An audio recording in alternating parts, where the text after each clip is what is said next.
Okay, this is intended to be a very short video on the portfolio option, which is one of the three options for CSUSB Master of Arts in History students. This is probably something you will check in about as you finish your first semester or your first full year and look at your second semester or your second full year, and you are considering options between the thesis, the project, or the portfolio. And this is all about the portfolio. So this is what goes into the portfolio. This is information that is in the CSUSB MA in History Handbook, but I just want to make a short tutorial video that might be a little bit helpful as you navigate this. Okay, so this is language directly from the handbook. The portfolio option is a capstone project. It is in lieu of the thesis or the project choice, and it includes at least 4 academic writing samples, and they are all due in week 14, so it's near the conclusion of your spring, your second spring semester. Excuse me, a little typo there. In your second spring semester. And this is what it consists of. 1 historiographical essay written in one of your core 6,000 level courses. So that's either 6001, 6002, or 6003. And that's usually in the neighborhood of 10 to 15 pages, probably. 1 research essay based on primary sources, 25 to 35 pages in length. So there's a little bit more than a senior thesis, probably less than an MA thesis. And it's written with a goal of publication, probably in our student journal, History in the Making. And it's formatted in Chicago manual style.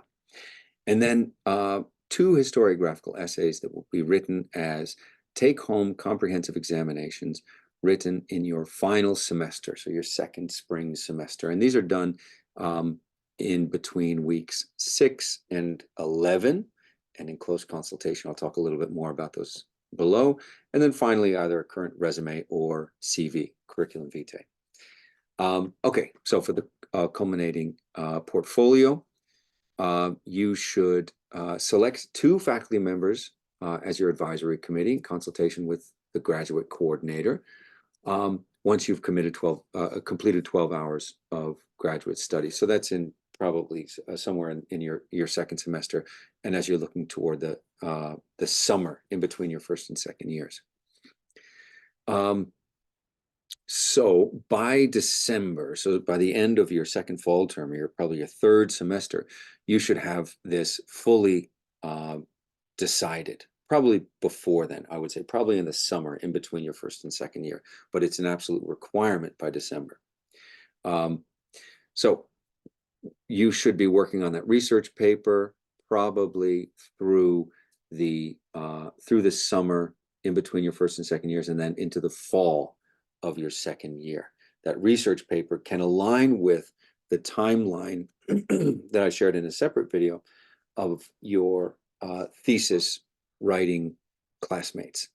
So you should be writing your major research paper on about the same timeline as the thesis writers are writing theirs, and that is over the summer in between your first and second years and into the fall of your second year. When you're ready to apply for a degree candidacy, in consultation with your advisory committee or 2 advisors, you submit a graduate program plan, and this should be fine based on, you can have a sit down with your advisors, they can look at your pause report and confirm, and also consult with a graduate coordinator and confirm that your pause report looks good to go. So this doesn't necessarily need to be a formal program plan submitted. It can be a reading of your pause, a conference. Okay, those of you who want to take the portfolio option will write 2 take-home examinations. As I noted just a moment ago, in consultation with your advisory committee in your last semester, and this is what that's going to look like. It demonstrates your mastery of content, that historical content of your subfield, historiography, and also research methodology. And this happens between the 6th and the 11th week. So it starts in the 6th week of your final semester. That is probably your second spring semester. And each member of the 2 members of the advisory committee will submit a question. And the graduate coordinator will review them and then will submit them to you, the student. And this can be done in consultation. It should be based in part on work that you've already done, but also on areas that your advisory committee knows that you need to continue to improve. So you as the student will then take those essay prompts from week 6, there will be 2 of them, and you will write 2 take-home exams that will be in the neighborhood of 10 to 12 pages, and they will be in place of your, these comprise your comprehensive exams, and they'll be turned in by the 11th week of that same semester.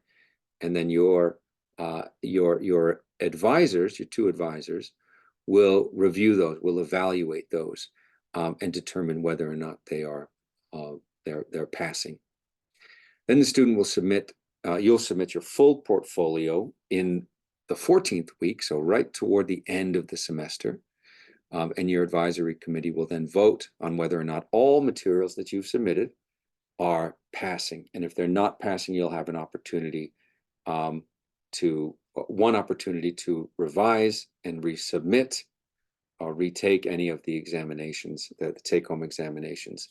And the committee will reevaluate that as noted above. And so again, what that portfolio consists of is 1 historiographical essay written probably for 6001, 6002, or 6003.